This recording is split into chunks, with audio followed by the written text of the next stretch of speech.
Ooh, Darkseer. Close enough. I think it's okay. I mean, not really.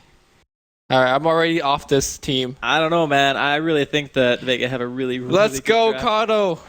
It's not many times during the qualifiers so far that I've said that the team with the Drow Visage is the team that's behind.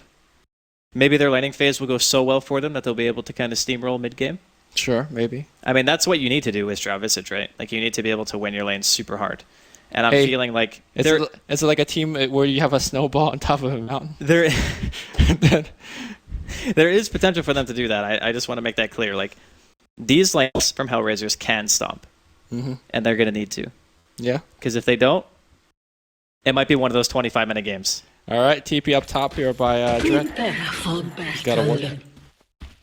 He wants to get that ward in there, yo. That's value vision time. So for lanes, we're obviously thinking both teams are just going to go safe. The roaming potential from a Dazzle and a Visage, not so great. I think the DK will be more than fine in middle lane. Not quite as hard of a matchup as something like a Queen of Pain. And Mag is going to get his offlane Beastmaster. So we're both kind of feeling the same way that Vegas draft might be a bit stronger. Yeah. What can HR do to win? Like, outside of win their lanes? Well, I think win the lane is the bare minimum, right? Yeah. You absolutely need to win the lanes. But outside of that, like, do they need to secure Roshan? Do they need to fight? Do they need to push? What's on the... I think securing Roshan is very likely because Medallion is going to be a core item on Visage. I think the person you want to shut down and focus on a lot is probably Beastmaster. I don't think you want to put too much attention on Phantom Lancer, which sounds absolutely ridiculous because that's the thing. That's a hero that's going to kill you eventually. But he's just... It takes so much resource to kill him. I think you give him the Beastmaster and you give him the Dragon Knight. Because neither of these heroes play well when they're behind. So you put those two heroes behind and then you get far ahead yourself. And then you just snowball as hard as humanly possible. I'm talking about like removing T2s early and then just going straight for T3s.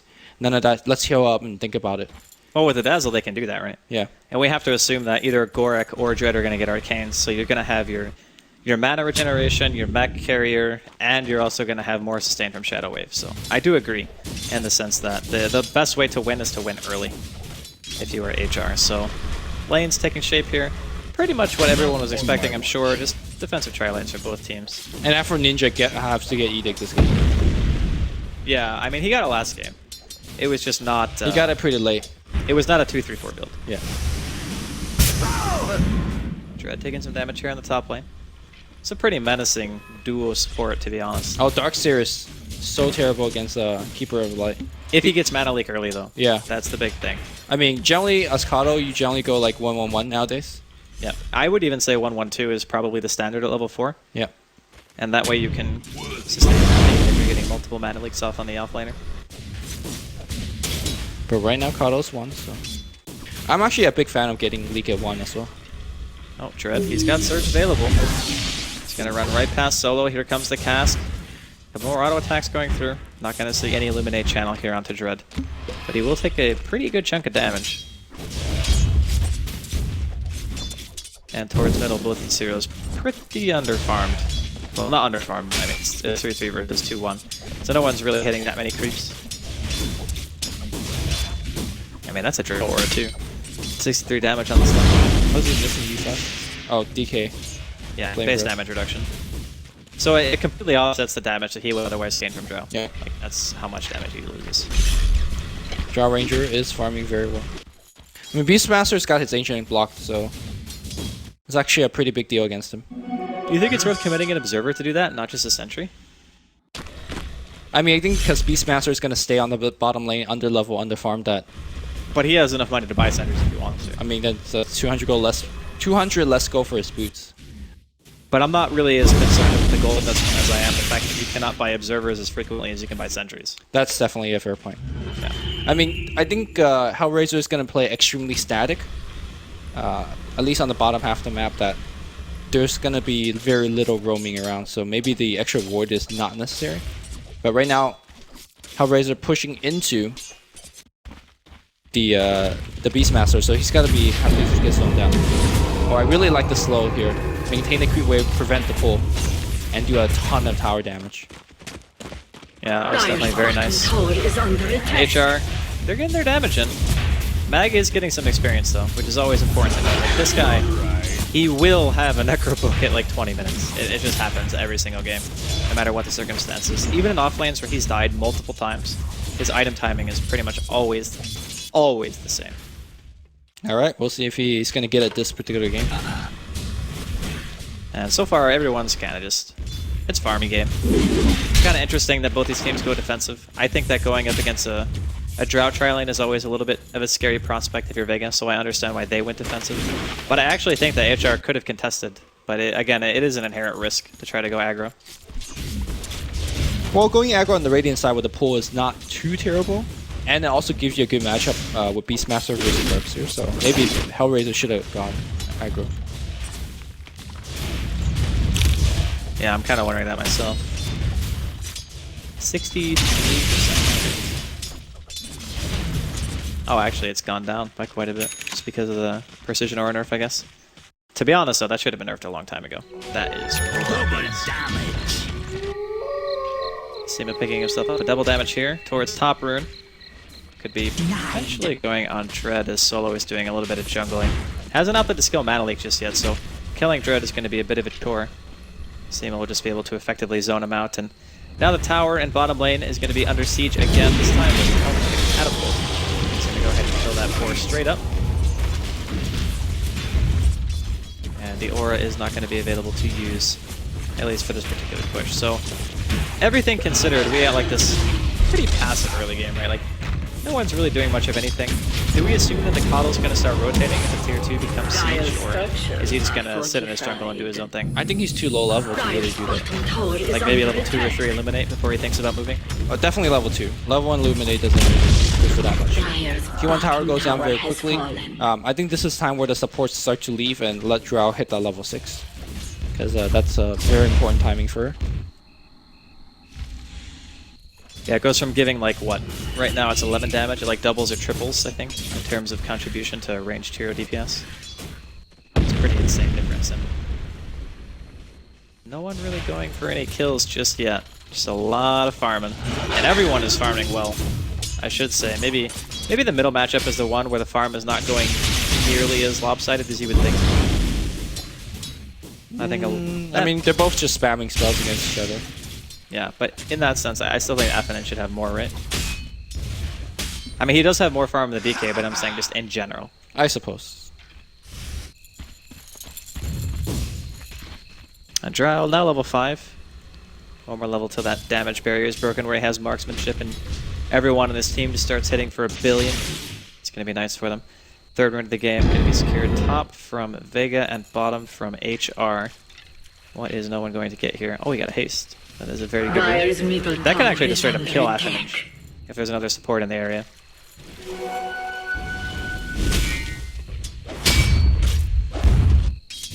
Well, the first game was definitely a little bit more exciting than this in the beginning. It's kind of just Farmville, you know? Hey. Farm Simulator. I mean, as long as the game goes another 65 minutes, you'll be happy, right? No. Come on, Today's not the day where I want. What happened to the Lumi of old who only wanted to watch long Dota? That Lumi needed sleep. Whatever, you said you were fine. He said he was fine. Yeah, and then they pick PL. PL doesn't have to fight late game, dude. Disgusting. Alright, TP on the bot lane, some action. Haste on DK, here we go. He's got enough mana for a stun.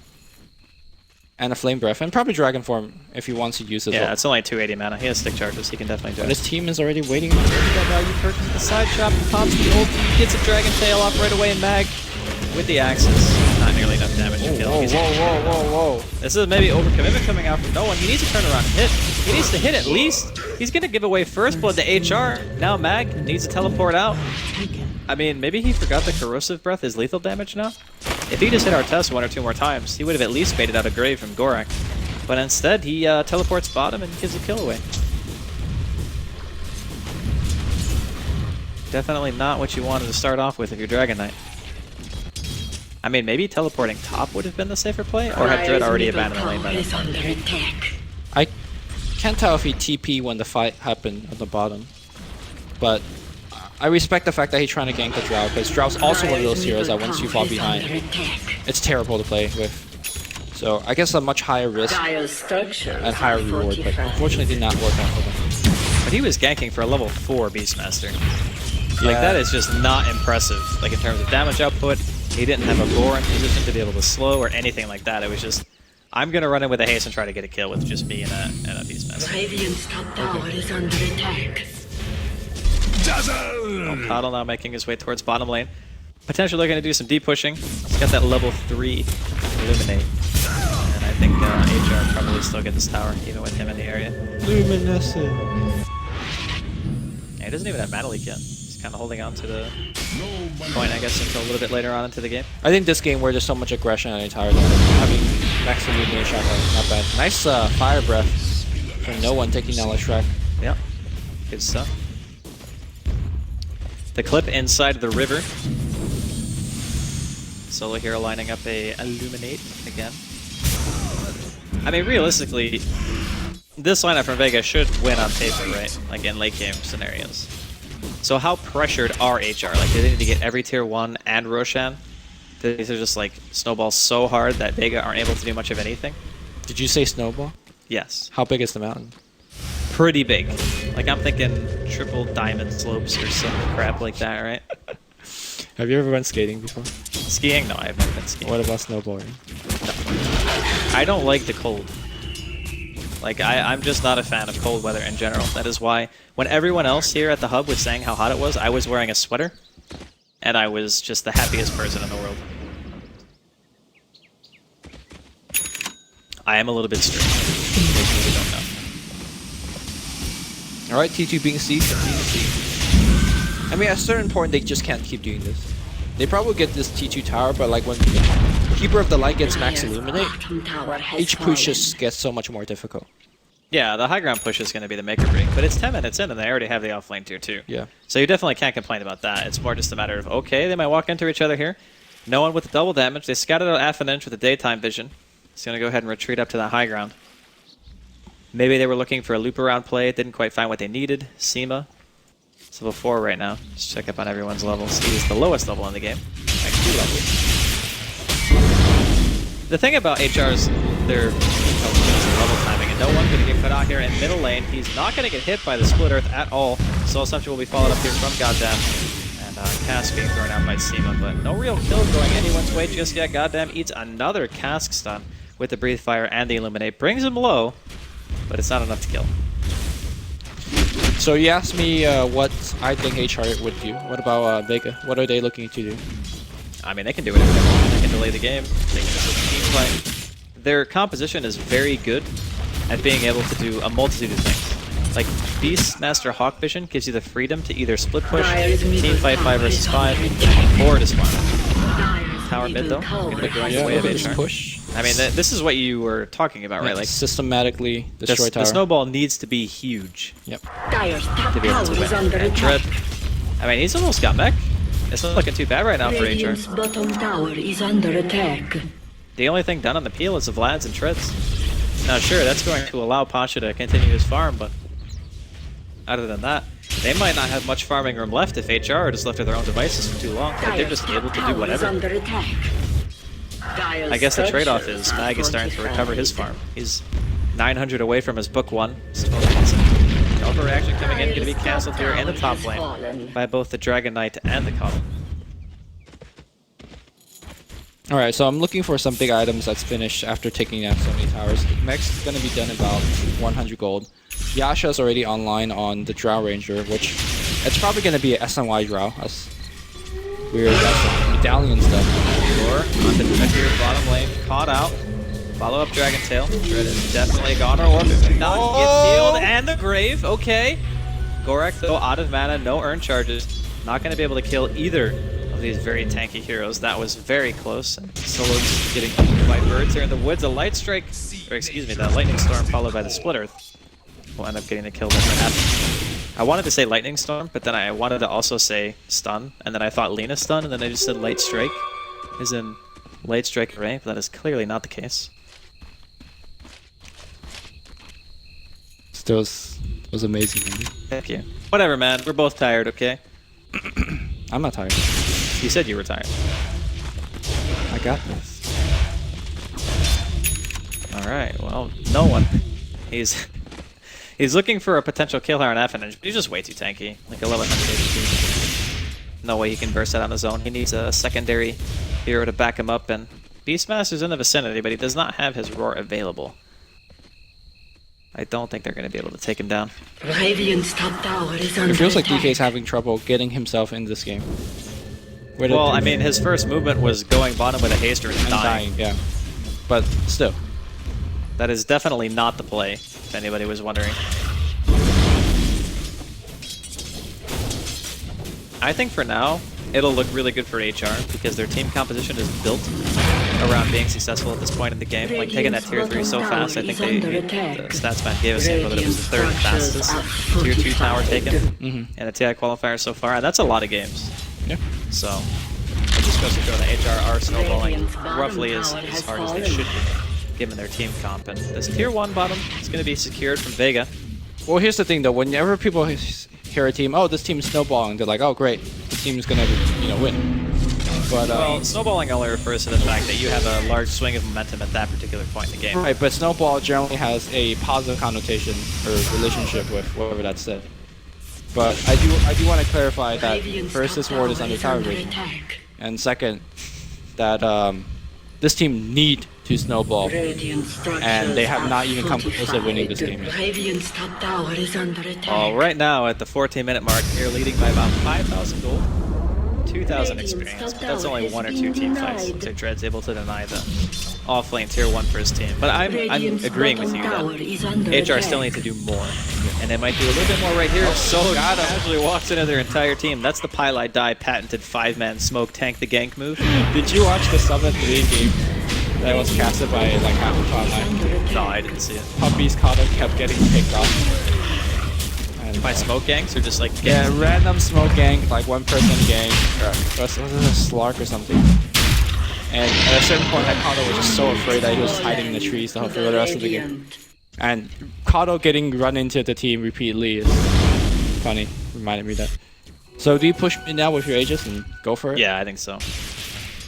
Maybe not high ground. Maybe you loop around top to get that last tier 2, but you definitely do get the tier 2 mid. No reason not to, I feel. I think these fights are hugely important for HR though. Oh, every fight is to the end of the game. Well, maybe at least until you break 1 Citarax, right? Like maybe then it's a little bit more lax for HR, but until then, they're going to be looking for shit. I'm really surprised they glyphed that. Do you go high ground now? I think they could go high ground with that glyph being used. And don't get me wrong, it's a risk. But I think having the glyph popped, this is a very good opportunity for HR to get the tier 3 down. Like even having the tier 3 down is a big deal. I mean, the Illuminate was wasted, so it was mistimed there on solo, not able to actually get the creeps down, but I guess this one will. Okay, they don't go high ground though. Or maybe they just stay here. I mean, they're doing a lot of damage to this tower. Did Vega just lose their base right now because they glyphed the tier 2? That wall is zoning. I mean, that wall hit is actually worthless, if we're being completely honest. Like, I think HR actually might be able to do enough to take this. Hey guys, Drow Visage. Where you at? Oh, Cass is gonna hit on Artez. He's dropping pretty low. Got the Aegis, got the Surge as well. Yeah, We'll but go they to got his that team. Dazzle, yo. Yeah, where's the mech though? I never use it, it's not cool. Back up in 35. Alright, he'll the... Well, keep hitting buildings. Okay, well, this Illuminate's gonna land, but I honestly don't know if they're gonna be able to defend. Oh, they baited out Dragon Form. They can just run. Yep. Wait like, what is it, 40, 50 Oh, seconds? Roar onto Gorak. Necro 1 top tier. Illuminate gonna be off the mark by a little bit. He just getting popped here. Back the first one to drop. No one. Now being chased down as well. Are there any more Frost Arrows from Artez? He needs to land at least a couple to take out. No one, and they will be able to do so. 45 seconds left on that DK, and there's no buyback. Yeah. Like, Matt can buy out, but he has no book, and he has no Roar.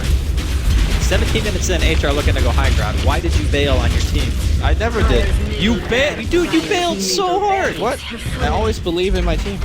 Alright, unbelievable. Now they're gonna go take bottom and then win. HR best team ever. Alright, I'm gonna pretend none of the last, like, 25 minutes have happened. After this, though... Oh, that blinding light! It's okay though. Death Ward. Is it okay? He gets the grave off. He's trying to save Avalanche. He needs to go for a TP. Just TP. Okay, he kills the illusion. Solo now getting baited out. Oh, What's going on right now? God, what is actually going on? Dude, right he's now? got Bloodstone. Time to suicide heal team. Let's go. What? That is totally not the play. His whole team is at full health. What are you on right now? Like, are you even watching this game? Look, guys, notice hard sometimes. Yes, definitely Bloodstone. I feel like this Keeper of the Light on paper is like the best hero you want against this to defend, but it's just not enough. Yeah, it's not working at all. I mean, their base is already kind of dying. The Witch Doctor cask is like doing That wolf full though, work. get that wolf back, please.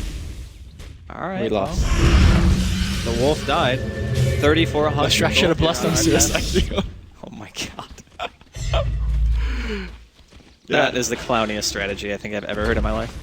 Yeah, so there's a DD in the jungle. I think the bottle In the jungle. in the river, the bottle should be passed to the Drow Ranger. Like no joke. Oh come on. Okay. Yeah, I actually agree with that. He should have given it to the Drow.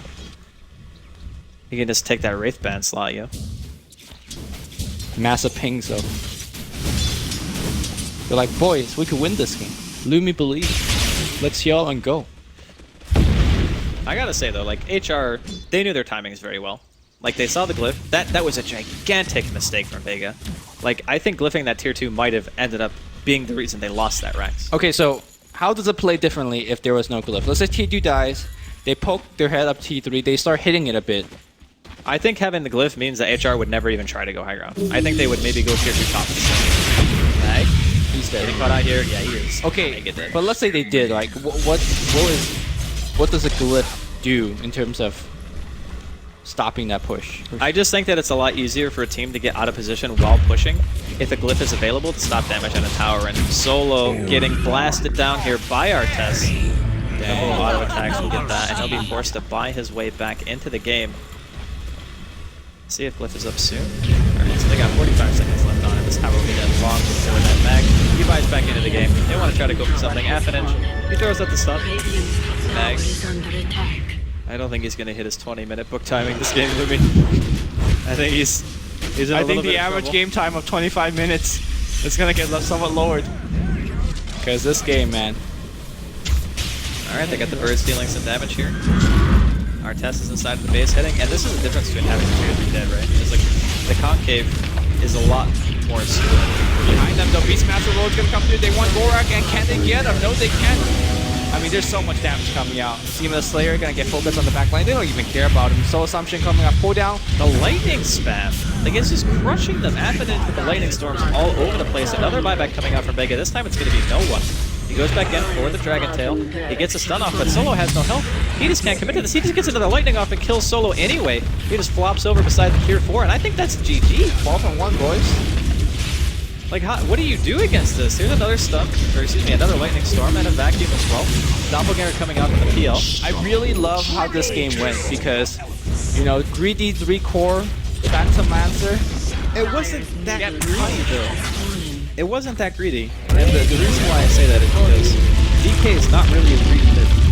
He's a pushing mid, right? Like, he hits level 6 and he pushes towers. That's what he does. I want to say they're greedy in the fact that you could leave them alone and they could get some farm. Same thing with the Beastmaster and the PL. Okay. But you can't leave everyone alone for everyone to have a good game.